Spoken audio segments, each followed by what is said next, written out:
ஒரு மைக்கேல் ராஜுக்கும் லாவண்யாவுக்கும் இருக்கக்கூடிய பிரச்சனையை கிறிஸ்தவர் இந்து பிரச்சனையா மாத்துறது இருக்கு இல்லையா, இதுதான் அந்த அடையாளப்படுத்துறது. இந்த வீடியோ இந்தியாவில் இனப்படுகொலை நடக்கும் என்று சொல்லவில்லை, ஆனால் நடக்கலாம் என்று எச்சரிக்கை. அந்த ருவாண்டா இனப்படுகொலை நடப்பதற்கு 5 ஆண்டுகள் முன்பே ருவாண்டாவோட அதிபர் கிட்ட உங்க நாட்டுல ஒரு இனப்படுகொலை நடக்க போகுது, நீங்க அதுல கொஞ்சம் நடவடிக்கை எடுங்க, கேர்ஃபுல்லா இருங்க அப்படின்னு சொன்னப்போ அந்த ருவாண்டா அதிபர் அதை நிராகரித்து விடுகிறார். ஆனால் இந்த ஸ்டாண்டன் எச்சரித்து 5 ஆண்டுகள் கழித்து துட்சி இன மக்களை டூட்டு இன மக்கள் கொன்றொழித்தார்கள். 80,000 பேர் இனப்படுகொலையில் கொல்லப்பட்டார்கள். இந்துக்களின் எதிரி முஸ்லீம். எனவே இந்துக்களே ஒன்று சேருங்கள். இந்துக்களுக்கு ஒரு பெரிய ஆபத்து இருக்கிறது. இந்துக்களின் வேலை வாய்ப்புகளை முஸ்லிம்கள் பறிக்கிறார்கள். இந்துக்களின் வேலை வாய்ப்புகளை கிறிஸ்தவர்கள் அள்ளி செல்கிறார்கள். கிறிஸ்தவர்கள் இங்கே மத மாற்றத்தில் ஈடுபடுகிறார்கள். நமது மத உரிமைகள் பறிபோகிறது. நமது பண்பாடுகள் திவாலாகிறது.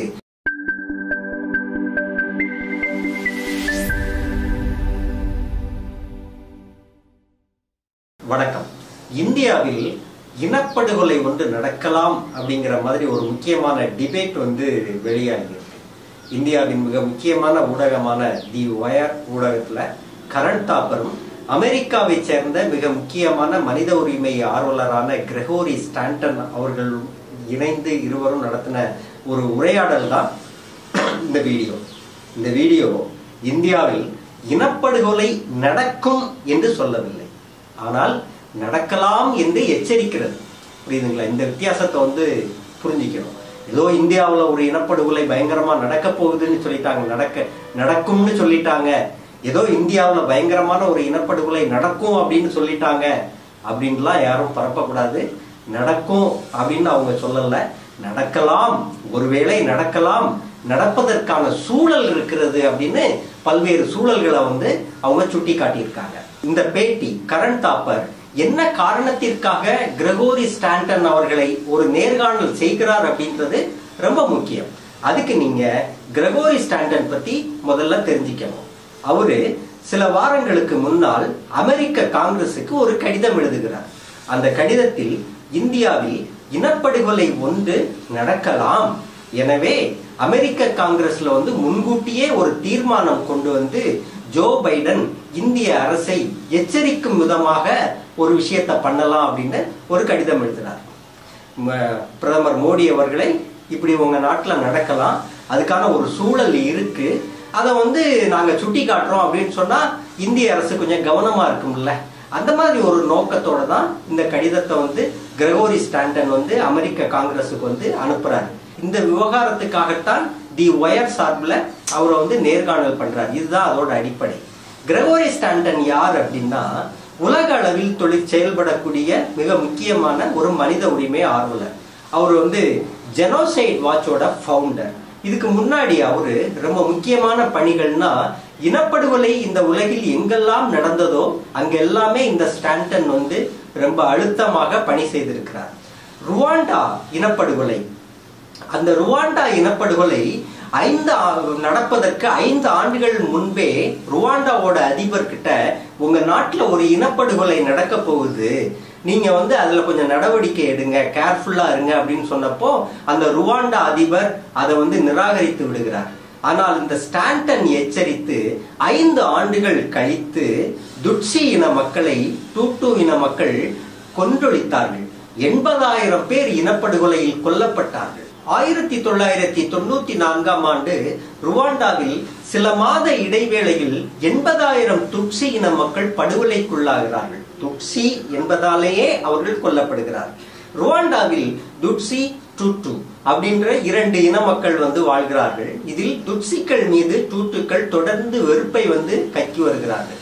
அது போன்ற ஒரு சூழல்களை கணித்துதான் ஸ்டாண்டன் ருவாண்டா அரசை எச்சரிக்கிறார். இங்கு ஒரு இனப்படுகொலை நடப்பதற்கான ஒரு சூழல் இருக்கிறது, எனவே நீங்க கேர்ஃபுல்லா இருக்கணும்னு சொன்னப்போ ருவாண்டா அரசு அதை கண்டுக்காம இருந்ததனுடைய விளைவாக இந்த படுகொலைகள் நடந்தது. கண்டுக்காம இருந்தாங்க அப்படின்னு சொல்றதை விட டூட்டு இனவெறி அரசின் இனவெறியாக இருந்தது ருவாண்டால.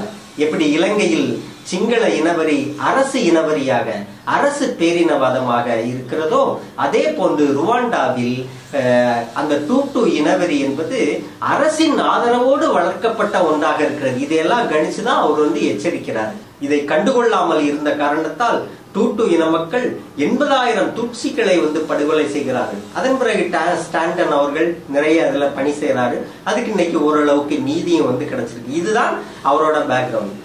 இந்த ஸ்டாண்டன் தான் இந்தியாவில் ஒரு இனப்படுகொலை நடக்கலாம் அப்படின்ற ஒரு குற்றச்சாட்டை, ஒரு விமர்சனத்தை, ஒரு குற்றச்சாட்டுன்னு கூட நம்ம இதை சொல்லக்கூடாது, ஒரு முன்னெச்சரிக்கை, இப்படி நடக்கலாம், இப்படி நடக்கிறதுக்கு இருக்கிறதுனால நாம இதையெல்லாம் வந்து சரி செய்துக்கிட்டோம் அப்படின்னா இந்த இனப்படுகொலை தடுக்கப்படும் அப்படின்ற ஒரு நல்ல எண்ணத்தோட ஸ்டாண்டன் அவர்கள் இந்த பேட்டியை வந்து கொடுத்திருக்கிறார். கிரகோரி ஸ்டாண்டன் மட்டும் இல்ல, அமெரிக்காவில் இருக்கக்கூடிய ஹோலோகாஸ்ட் மியூசியம் அந்த குழுவினர் கூட இந்தியாவில் இப்படி ஒரு சம்பவம் நடக்கலாம் என்பதை எச்சரித்திருக்கிறார். ஹோலோகாஸ்ட் என்பது உங்கள் அனைவருக்குமே தெரிந்த ஒரு விஷயம்தான்.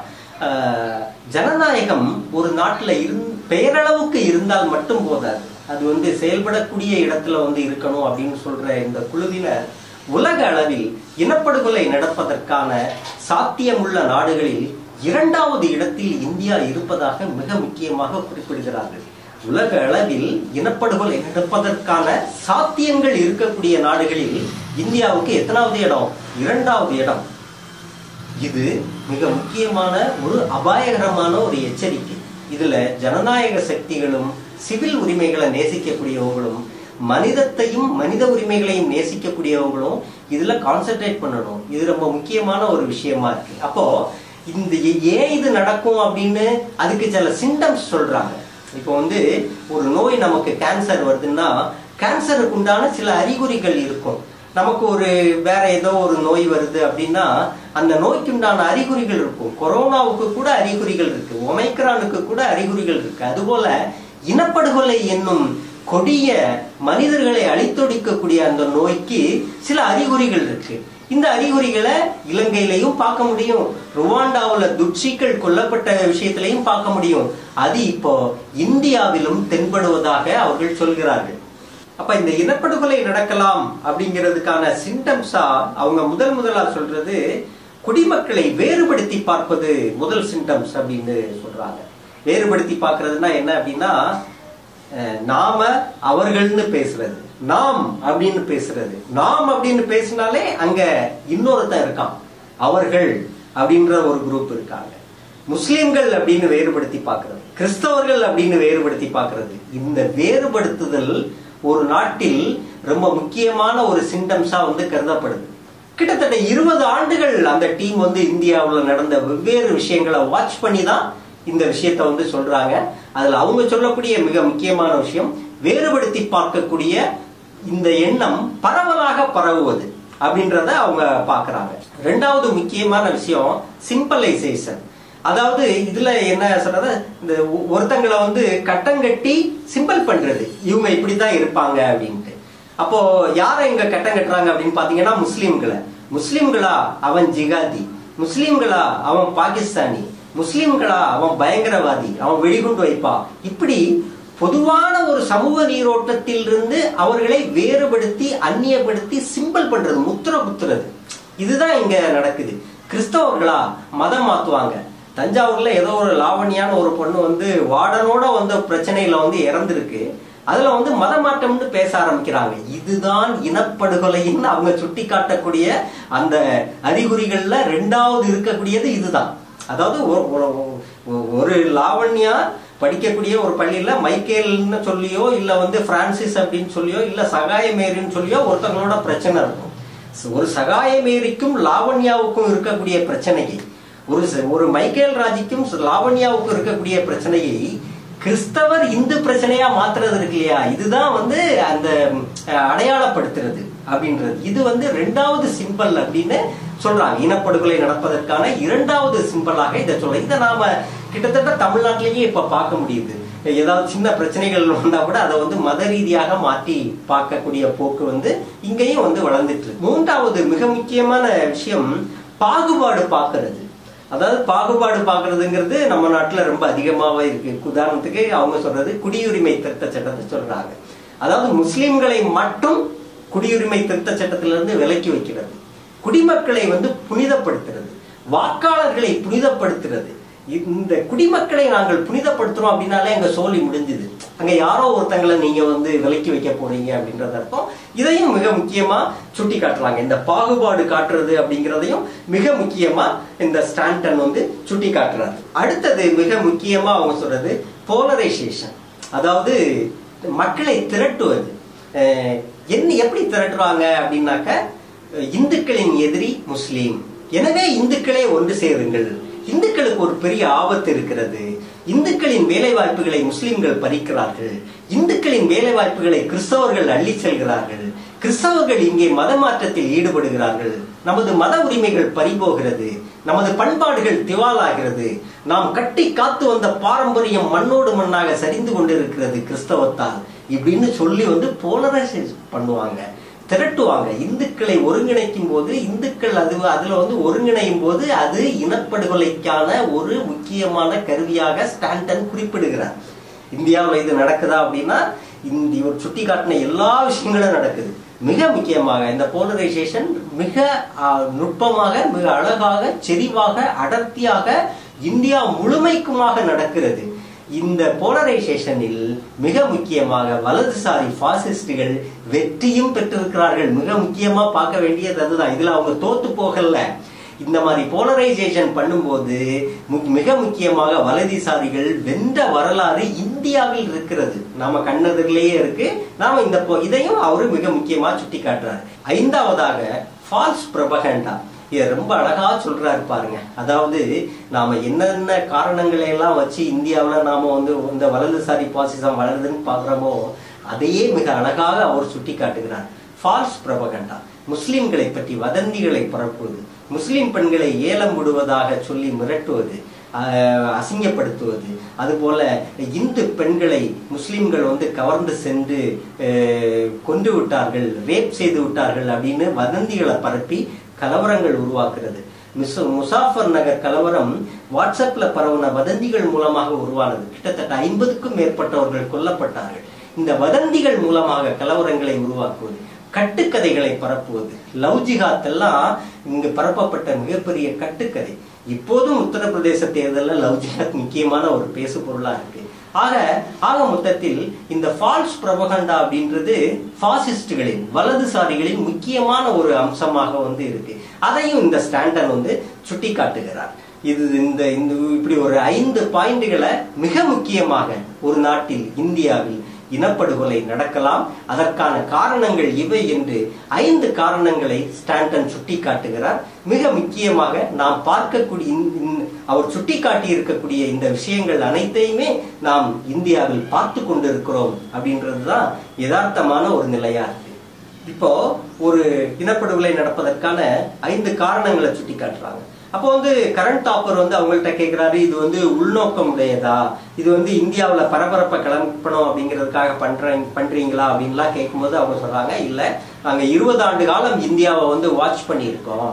இந்தியாவுல குஜராத் படுகொலைகள் நடந்ததையெல்லாம் அவர் சுட்டி காட்டுறாரு. குஜராத் படுகொலைகள்ல என்ன நடந்ததுன்னு நாம எல்லாருக்குமே தெரியும். பல்லாயிரம் முஸ்லீம்கள் கொல்லப்பட்டாங்க. அதுக்கான நீதி அந்த கொல்லப்பட்ட மக்களுக்கு கிடைக்கவே இல்லை அப்படிங்கிறத பாக்குறோம். சமீபத்துல ஹரித்வார்ல தர்ம சன்சாத் அப்படின்ற ஒரு அமைப்பு, யதி நரசிங்கானந்தன் நினைக்கிற ஒரு பேர், அந்த சாமியார் உறுதிமொழியெல்லாம் எடுத்தாங்க, மக்களை கொலை செய்வோம் அப்படின்ட்டு. அந்த வழக்குல அவரை கைது பண்ணல. ஆனா வேற ஒரு வழக்குல அவரை கைது பண்ணியிருக்காங்க, ஏதோ பெண்களை தப்பா பேசினாரு அப்படின்னு சொல்லி.